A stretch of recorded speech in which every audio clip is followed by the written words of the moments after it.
তাহলে আমরা কি দেখলাম যে একটা এখানে আমরা ফার্দার সিম্পলিফাই করলাম Q equal to root over beta, এটা ধরে নিলাম যে এখানে কিউ একটা ডাইমেনশনলেস ভেরিয়েবল ধরলাম। অ্যান্ড আমরা এখন চাইছি যে ডি টু ডিএক্স টু এই যে সাই, এটাকে আমরা ইন টার্মস অফ কিউতে নিয়ে যাব। তাহলে ডি ডিএক্স ইকুয়াল টু এইভাবে লিখতে পারি কিনা দেখো, ডি ডিএক্স কে আমরা ডি ডিকিউ ডিএক্স এভাবে যদি লিখি আপত্তি থাকার কথা নয়, কারণ মনে হবে কিউ কিউ কেটে গেল, মানে ডিকিউ কেটে গেল, তাই তো কেটে গেল, ডিকিউ কেটে গেল, ডি ডিএক্স রয়ে গেল, এই তো এটা আমরা নিলাম। এবার এটাকে আমরা বলতে পারি দেখো root over beta D DQ, root over D DQ, কারণ আমরা ডিএক্স নিয়েছি, ডি ডিএক্স নিয়েছি, কারণ এবারে ডিকিউ, হ্যাঁ ওটাকে যদি আমরা ডেরিভেটিভ করি উইথ রেসপেক্ট টু এক্স, ঠিক আছে, তাহলে আমরা কি পেলাম, D DX equal to D DQ DX, মানে এটা মনে হচ্ছে কেটে গেল কিন্তু কাটলাম না, ঠিক আছে। তাহলে আমরা এইখানে বসালাম এটা, এই ভ্যালুটা এটা পেলাম হচ্ছে, কারণ আমরা কি ধরে নিয়েছি যে Q equal to root over beta X, এই তো বিটা, এটা ধরে নিয়েছি। তাহলে আমরা আলটিমেটলি কি পেলাম, এই কোয়েশনটাকে যদি আমরা ইউজ করি তাহলে ডিএক্স টু ইকুয়াল টু পাচ্ছি D DX into D DX D DX, তাই তো এটা পেলাম। এটাকে আমরা লিখতে পারি এরকম দুবার করে, কারণ ডি ডিএক্স মানেটা কি, রুট ডি ডিকিউ, তাহলে এইখানে লিখতে পারি একবার root over beta D DQ into root over beta D DQ.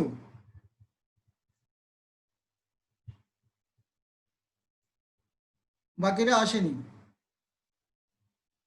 ওকে বাকিরা আসেনি, জানি না কি করবে।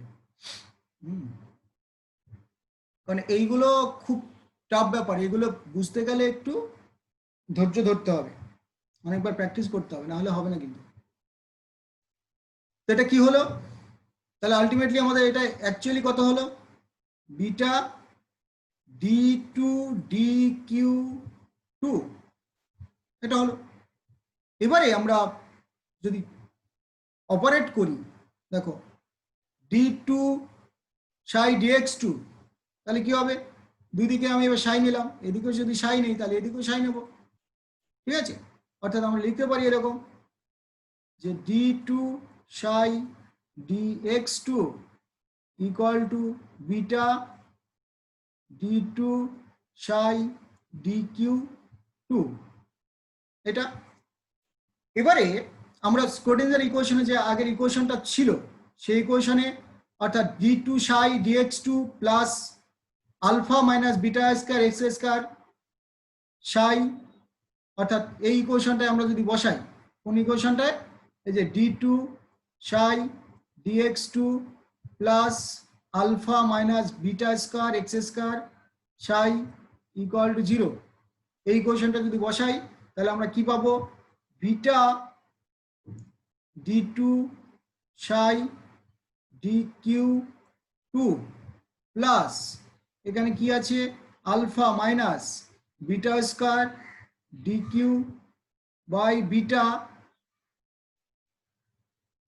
সাই ইকুয়াল টু 0, এটা পাবো। তাহলে এটাকে আমরা একটা অ্যারেঞ্জ করলে কি পাবো, একটা অ্যারেঞ্জ করি মানে এই বিটাটাকে দিয়ে ভাগ করে দেই দুই দিকে, তাহলে আমরা কত পাবো, তাহলে আমরা পাবো D two psi D Q two plus alpha by beta minus Q square psi equal to 0। এবার তোমরা জানবে যে আলফা বাই বিটার একটা ভ্যালু কিন্তু আমরা অনেক আগেই সেভ করে রেখেছিলাম, তাই না? এবার এইটা একটা দারুণ ইকুয়েশন হলো। হ্যাঁ, ইকুয়েশন হলো একদম একটা সেকেন্ড অর্ডার ইকুয়েশন।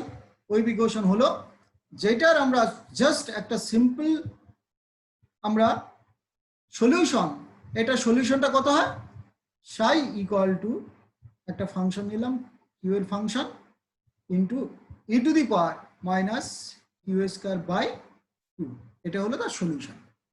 এবার এই সলিউশনটা তোমার মনে রাখতে হবে একদম, এটা স্ট্যান্ডার্ড সলিউশন, সেকেন্ড অর্ডার ডেরিভেটিভের একটা স্ট্যান্ডার্ড সলিউশন হলো এটা। তাহলে কি হলো, psi equal to function of Q, এখানে এখানে একটা ফাংশন আছে কিউ, হ্যাঁ, e to the power minus Q square by 2, এটা হলো তোমার সলিউশন। এবারে এই যে আমরা এফ কিউ বা ফাংশন অফ কিউ, এটা অ্যাকচুয়ালি কি, একটা পলিনোমিয়াল। এইগুলো ম্যাথমেটিক্সে তোমরা শিখছো বা তোমরা বিভিন্ন লেকচারে এগুলো শিখে নিয়েছো নিশ্চয়ই, গামা ফাংশন থেকে শুরু করে পলিনোমিয়াল, হ্যাঁ, ই সিরিজ, লগ সিরিজ, এই জিনিসগুলো ম্যাথমেটিক্সে যেগুলো আছে। এখন কে আসে আবার, আনিশা খাতুন। তাহলে আমরা কি দেখলাম, এফ কিউ যেটা, এফ কিউটা কি, is a polynomial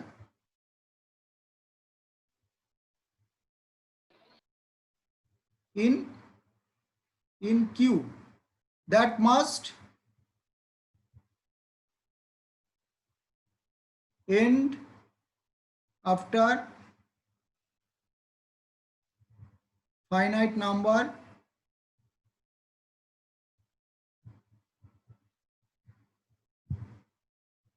of terms so that for large values of Q or X and আরেকটা টার্ম আছে, সেটা কি, এক্সপোনেনশিয়াল টার্ম। এক্সপোনেনশিয়াল টার্ম যেটা e to the power minus Q square by 2, exponential term এলো যেটা, will cause the wave function of to approach the zero, কখন হবে, অর্থাৎ এইটার একটা ইকুয়েশন আমরা দেখবো এবার, যেটা কি ব্যাপারটা, যে D two psi D Q two equal to E to the power minus Q square by 2, এইখানে যে ফাংশনটা আসছে এফ ড্যাশ 2 বা F double dash minus 2 Q F dash plus Q square minus 1 F. এবার এটা কিছু বুঝলে না, তাই না? এবার এটা হলো আমাদের এই সেকেন্ড অর্ডার যে ফাংশনটা সেটা। এবার এই F dash, F double dash, এইগুলো অ্যাকচুয়ালি কি, অ্যাকচুয়ালি সেটা আমরা অলরেডি বলেছি, ডাবল ড্যাশ দিয়ে কি বোঝানো হয়, অর্থাৎ এফ ডাবল ড্যাশ কিউ বলতে পারি, বা F dash equal to F double dash Q, এটা actually D two F Q by D Q two, clear? আর এফ অ্যাকচুয়ালি কি, এফ কিউ, এটা হলো ফাংশন, কিউ এর ফাংশন বললাম যেটা। এবার এইখান থেকে আমরা কি পাবো, এখান থেকে পাবো যে e to the power minus Q square by 2 function of, দেখো, double dash minus 2q F dash plus ওই যে ইকুয়েশনটা পেয়েছিলাম আলফা বাই বিটা মাইনাস 1, এটা এফ ইকুয়াল টু 0, যেখানে আমরা দেখব যে ই টু দি পাওয়ার এই যে কিউ স্কয়ার বাই 2 এটা কখনোই 0 নয়, কারণ এটা একটা এক্সপোনেনশিয়াল ফাংশন। তো এইটা যদি আমাদের 0 না হয় তাহলে বাকি কোনটা 0 হতে পারে, F double dash minus 2 Q, কারণ টোটালটা ইকুয়াল টু 0 ছিল তো, plus alpha by beta minus 1 F, এটা ইকুয়াল টু 0। তাহলে এইখানেই আমাদের যেটা আসছে যে এটা একটা ওয়েল নোন ম্যাথমেটিক্যাল ইকুয়েশন, যেটার নাম হলো হার্মিট ইকুয়েশন। অর্থাৎ আমরা বলতে পারি this is the hermit equation. Hermit equation, বুঝতে পারছো কোথায় ঢুকছো? মানে আগের জিনিসগুলো ক্লিয়ার না থাকলে এখানে কিন্তু মুশকিল হবে। কিন্তু আমি যাই হোক, এইগুলো না করেও আমরা ফাংশনে যদি চলে যাই তত প্রবলেম হবে না। অ্যান্ড এই সাইটাকে যদি অ্যাকসেপ্টেবল ওয়েভ ফাংশন হতে হয়, তাহলে যেটা হতে হবে সেটা কি, যে এই আলফা বাই বিটা মাইনাস 1 এইটা ইকুয়াল টু 2n আকারে আসতে হবে। অর্থাৎ psi is an acceptable and satisfactory eigenfunction if only when কি alpha by beta minus 1 equal to 2n হতে হবে। তাহলে alpha by beta equal to 2n plus 1। এবার কি n, কি n ইন্টিজার, 0 থেকে শুরু করে 1 2 3 4, অর্থাৎ nটা কি হলো, n ইকুয়াল টু 1 2 3 4 0 ইনক্লুডিং 0। তখন আমরা কি বলতে পারি, এই আলফা বিটার ভ্যালু তো আমরা জানি, তাহলে 8 পাই স্কয়ার, যেটা sorry 8 pi square M E by H square, এটা ছিল আলফা, ডিভাইডেড বাই বিটা ছিল, এটা কি, বিটাটাকে উল্টে দিলাম, 8 H by 4 pi square M nu equal to তাহলে 2n প্লাস 1, এটা হলো।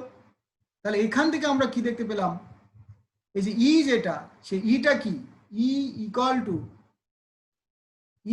টু আমরা কি দেখতে পেলাম, en লিখতে পারি equal to n plus half, এটাকে অ্যারেঞ্জ করে আমরা এটাই পেলাম এইচ নিউ, এটা কি এইচ নিউ, যেখানে n ইকুয়াল টু 1 2 3 4 5, 0 থেকে শুরু করি। এইখানে আমাদের ইম্পর্টেন্সটা আছে, কারণ আমরা এই যে মাঝখানে যে পোর্শনগুলো করলাম, এটা যদি আমরা মনে না রাখো তাতে তেমন প্রবলেম নেই, কিন্তু এখন এই যে ইকুয়েশনটা পেলাম, এই ইকুয়েশনটাতে সলিউশনের একটা এনার্জির ইকুয়েশন পেলাম, এটা আমাদের মাথায় রাখতে হবে। অর্থাৎ সিম্পল হারমোনিক অসিলেটরের জন্য বা ভাইব্রেশনাল এনার্জি জন্য এইটাই খুব ইম্পর্টেন্ট। অর্থাৎ এখানে আমরা কি পেলাম, দ্য কনস্ট্যান্ট। হ্যাঁ বলো। হ্যালো, হ্যাঁ বলো।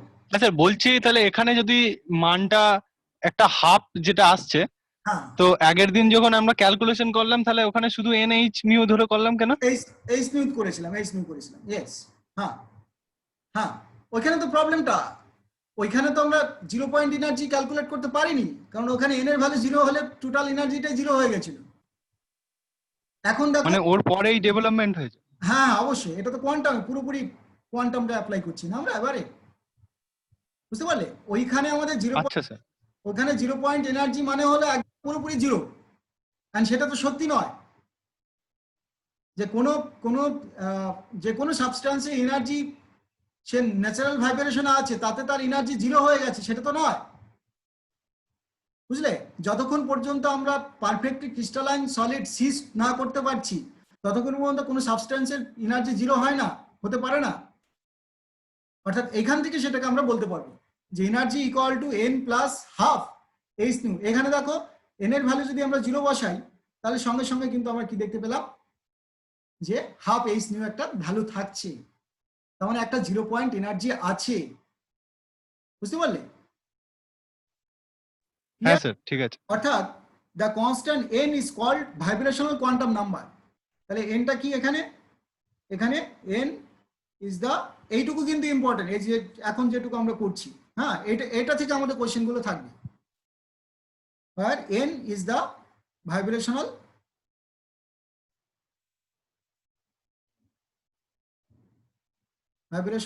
Quantum number.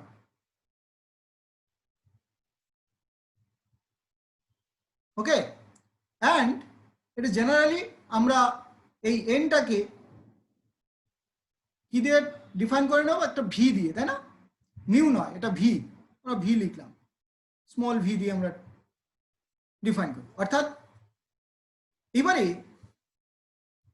দেখো যে ই যদি আমাদের দেখো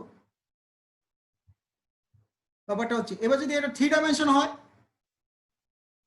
3 ডাইমেনশন হলে কি হবে, এটা তো এক্স ডিরেকশন নিয়েছিলাম, 1 ডাইমেনশন নিয়েছিলাম, এবার 3 ডাইমেনশন হলে ই এন এটার ভ্যালু কত হবে, n প্লাস 3/2 এইচ নিউ হবে, ঠিক আছে? এই 3 ডাইমেনশনের জন্য ক্লিয়ার। এবার আমরা ডেল্টা ইও নিতে পারি, যদি ডেল্টা ই অর্থাৎ দুটো মানে এন এর n1 n2 এরকম যদি হয়, তাহলে ডেল্টা এন বা ডেল্টা ই ইকুয়াল টু কত হবে, এইচ নিউ হবে জাস্ট, ঠিক আছে? এন এর ভ্যালু 1, এন এর ভ্যালু 2 এরকম করে যদি তাহলে en2 মাইনাস en1 করি, তাহলে আমরা delta E equal to H new পাবো। তার মানে এই যে পয়েন্টগুলো আমি এখন বলছি সেগুলো খুব ইম্পর্টেন্ট, কিন্তু মাথায় রাখবে। তার মানে আমরা কি বলছি, যে এই যে ই ইকুয়াল টু যেটা n প্লাস হাফ, হ্যাঁ, এইচ নিউ, এটা আমার কি শো করছে, এটা কি দেখাচ্ছে, this shows that energy of linear simple harmonic oscillator has discrete value. Discrete কেন ভ্যালু বলছি, কারণ n এর ভ্যালু 1 2 3 মানে কি, প্রত্যেকটাই সেপারেট, মানে হলো ডেল্টা ই যখন বলছি সেটা একদম সেপারেট হচ্ছে, বুঝতে পারলে? এইচ নিউ একটা ডিসক্রিট অ্যামাউন্ট অফ এনার্জি, একটা কনস্ট্যান্ট ভ্যালু। যদি আমরা এটার নিউটার ওয়েভলেন্থটাকে ঠিক রাখি, তাহলে n equal to 1, n equal to 2, n equal to 3, n equal to 0 যাই হোক না কেন, তাহলে এদের ডিফারেন্সটা সবসময় একটা ডিসক্রিট হবে, কন্টিনিউয়াস নয়, মানে 0.001, 0.002, 0.00, এই যে কন্টিনিউয়াস ব্যাপারটা নয়, হয় 1 2 3 4 এরকম করেই পার্থক্যটা আসবে, ঠিক আছে? অর্থাৎ আমরা কি বলতে পারি, for simple harmonic oscillator has discrete value of energy, that's mean it is quantized. অর্থাৎ ডিসক্রিট ভ্যালু, এনার্জিটা যদি ডিসক্রিট ভ্যালু হতে পারে, তাহলে তো সেটা আমরা কোয়ান্টাইজড কন্ডিশনে বলি, that is quantum. Okay, so the allowed eigen value যেটা আমরা বলতে পারি, যে একটা অ্যালাউড যেটা হবে সেটা কত, এই যে হাফ হতে পারে, 3/2 হতে পারে, 5/2 হতে পারে, 7/2 হতে পারে, এরকম হবে, তাই তো? বুঝতে পারলে? অর্থাৎ টাইমস, অর্থাৎ half or 3/2 or 5/2 or 7/2 times the energy of H nu associated with the classical frequency harmonic oscillator. It is important আমাদের কাছে, দেখো কেন, যে even if we set 0 value for n, it contains half H nu, তাই না? আমরা n এর value 0 বসালেও আমাদের এটা কত থাকছে, হাফ এইচ নিউ থাকছে। This called vibrational 0 point energy. তাহলে তোমাদের কোশ্চেন করে what is the vibrational 0 point energy, তো this is called vibrational 0 point energy. আমরা এখান থেকে কি করতে পারি, ইএন, তাহলে এটাকে আমরা এন ইন্টু এইচ নিউ এত ফোল্ড, এত আমরা ইয়ে করতেই পারি। If we compare this result with E equal to এটার সঙ্গে যদি আমরা কম্পেয়ার করি of the old quantum theory, যেটা আমাদের একদম জিরোটা জিরোই ছিল, মানে এই যে এখানে এন এর ভ্যালু যদি 0 বসাই, তাহলে আমরা কি বললাম, পুরোটাই 0 হয়ে গেল, তাই না? ই ইকুয়াল টু 0 হয়ে গেল। তাহলে এইটা তো আমাদের অ্যাকচুয়ালি কোয়ান্টামের ওই ফার্স্টের পার্টটা ছিল, আমরা তো এখন সেকেন্ড পার্টে চলে এসেছি, তাই না? আমরা তো সিম্পল হারমোনিক অসিলেটর নিয়ে নিচ্ছি, একদম স্ক্রোডিঞ্জার ইকুয়েশনটাকে আমরা সিম্পল হারমোনিক অসিলেটরের সাহায্যে সলভ করতে গেছি। অর্থাৎ আমাদের ইনিশিয়ালি যে ভুলগুলো ছিল সেটা ঠিক নয়, মানে 0 পয়েন্ট এনার্জিটা অ্যাকচুয়ালি 0 নয়, এখানে H new, half h nu থাকছে। ওকে, অর্থাৎ if we compare this, that's mean E equal to n H nu 0 by n H nu, the old quantum theory, it is obvious that quantum mechanical energy levels are shifted upwards by half of the separation. তার মানে আমাদের যেটা আমরা একদম 0 বলি সেটা নয়, সব সময় ওরা কোথায় থাকবে, এইরকম একটু উঁচু জায়গায় থাকবে। তার মানে ওর একটা ভাইব্রেশন হতে গেলে, এখন মাথায় রাখো তাহলে কি, যে একটা ভাইব্রেশন হতে গেলেও দেখো আমরা যত শক্তভাবে বসে থাকি তত আমাদের নড়াচড়াটা কম হয়, এটা হয় কিনা বলুন। এবার যত আমরা, হ্যাঁ, একটু উঁচু জায়গায় পাটা, তুমি যদি পা এখন যেখানে বসে আছো ধরো পাটা যদি তুমি মেঝেতে নামিয়ে রাখো, তাহলে তুমি দেখবে ভাইব্রেশনটা অতটা, পাটাকে অতটা দুলাতে পারবে না। কিন্তু একটুখানি উঁচু করে রাখো বা জাস্ট একটা আঙুল বা দুটো আঙুল তুমি মাটিতে ঠেকিয়ে রাখো বা মেঝেতে ঠেকিয়ে রাখো, তাহলে তোমার পাটা বেশি দুলাতে পারবে, তাই কি না? তার মানে এখন যে কনসেপ্টটা এলো, মানে একটু আপওয়ার্ড ছিল, মানে একদম সিজ কন্ডিশনে নয়। আমরা আগে যে সিজ কন্ডিশনে কোয়ান্টাম মেকানিক্সটাকে নিচ্ছিলাম, যে একদম 0 পয়েন্ট এনার্জি মানে মানে n ইকুয়াল টু 0 হয়ে গেল, মানে পুরো ভাইব্রেশন আর নেই, মানে একদম 0 হয়ে গেল, এনার্জিটা 0 হয়ে গেল, কিন্তু সেটা নয়। তার মানে এখন আমরা কি করলাম, একটু শিফট করলাম, অর্থাৎ আমরা বলতে পারি it is obvious that quantum mechanical energy levels are shifted upwards by half of the separation of classical energy, তাই না? অর্থাৎ এখন now this 0 point energy is half is nu. It is also concluded, আমরা বলতে পারি even it is lowest state, অর্থাৎ এটাই তো আমাদের লোয়েস্ট স্টেট, অর্থাৎ 0 পয়েন্ট এনার্জি বলতে আমরা এটাকেই বোঝাচ্ছি, ঠিক আছে? এবারে আমরা বলি, since the vibration of diatomic molecule or motion of atom in crystal lattice can be treated to an approximation of simple harmonic, internal motion of molecule does not cease entirely even at the absolute zero.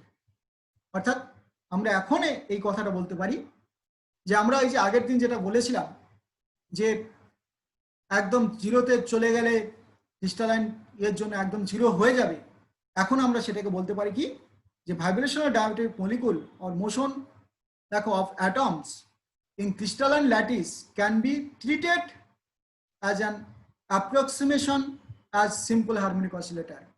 তার মানে internal motion of molecule does not cease, that's mean absolute জিরোতে গেলেও আমরা এটা সিজ হবে না, ঠিক আছে? ওই জন্যই কোয়ান্টাম এলো আমাদের, আমরা আর ক্লাসিক্যালটাকে অ্যাপ্লিকেশনের মধ্যে রাখছি না। At this temperature, the molecule or an atom still has 0 point vibrational energy, and hence this precise position cannot be ascertained or defined, or particle can never be at rest in our globe or world. অর্থাৎ আমরা পৃথিবীতে কোনোটাকেই, অর্থাৎ যে এই যে third law of thermodynamics যেটা বলা হচ্ছিল, সেইটা তো আমরা for a perfectly crystalline solid the vibrational energy will be 0, এই কথাটাও আমরা এখন মিথ্যা বলতে পারি, because if we consider for simple harmonic oscillator the internal vibrational energy can't be 0, it's minimum energy it may be half h nu, বোঝা গেছে? অর্থাৎ এই জন্যই তো আমাদের থার্মোডাইনামিক্স, তারপরে স্ট্যাটিস্টিক্যাল থার্মোডাইনামিক্স, তারপরে তো কোয়ান্টাম মেকানিক্স, তাই না? তো এই যে ব্যাপারটা, অর্থাৎ কোয়ান্টাম অ্যান্ড আমাদের ক্লাসিক্যাল মেকানিক্স বা থার্মোডাইনামিক্স, তার মধ্যে যে ব্যাপারটা, তার ব্রিজটা হলো স্ট্যাটিস্টিক্যাল থার্মোডাইনামিক্স। তার মানে আমরা স্ট্যাটিস্টিক্যাল থার্মোডাইনামিক্সটাকেও ওভারকাম করে যখন এই তোমার কোয়ান্টামে এলাম, তখন কিন্তু এই 0 পয়েন্ট এনার্জি কনসেপ্টটা পাল্টে গেল, ঠিক আছে? ঠিক আছে, এই পর্যন্ত রইলো। হ্যাঁ, তো এইগুলোর ইকুয়েশনগুলোর আমরা অ্যাপ্লিকেশনের পরের দিন দেখব, না হয় তোমরা আরেকবার পড়ো। এবারে quantum eigen function of or function of harmonic অসিলেটরের আইগেন ফাংশনগুলো এখান থেকে আমরা দেখব। এবারে এই যে বিভিন্ন ধরনের, ধরো এস অরবিটালের ওয়েভ ফাংশনটা কি হবে, 2s অরবিটালের ওয়েভ ফাংশনটা কি হবে, 3s অরবিটালের বা পি অরবিটালের ওয়েভ ফাংশনটা কি হবে, এই যে এক একটা ফাংশন আমরা নেব, কিভাবে অ্যারাইজ করেছে, কোথা থেকে অ্যারাইজ করেছে, সেই জিনিসগুলো আমরা একটু দেখে নেব। ওকে, এরপরের দিন, এরপরের লেকচারে ওটা আমি করবো, কিন্তু এই পর্যন্ত আগে পড়ে নাও, ঠিক আছে? যে কিভাবে এক একটা wave function, S orbital, P orbital, এগুলো কেন, কোথা থেকে এলো, কিভাবে এলো, হ্যাঁ, তার ওয়েভ ফাংশনটা দেখতে কিরকম হবে, হ্যাঁ, ওইগুলো আমি অ্যানিমেটেড ফর্মটাকে দেখাবো ফার্স্টে, হ্যাঁ, ওটার মধ্যে ক্লাসটা নেবো আর কি। ঠিক আছে, তো এই পর্যন্ত রইলো। ঠিক আছে, আর বাকিরা কোথায় গেল জানি না, কি করছে।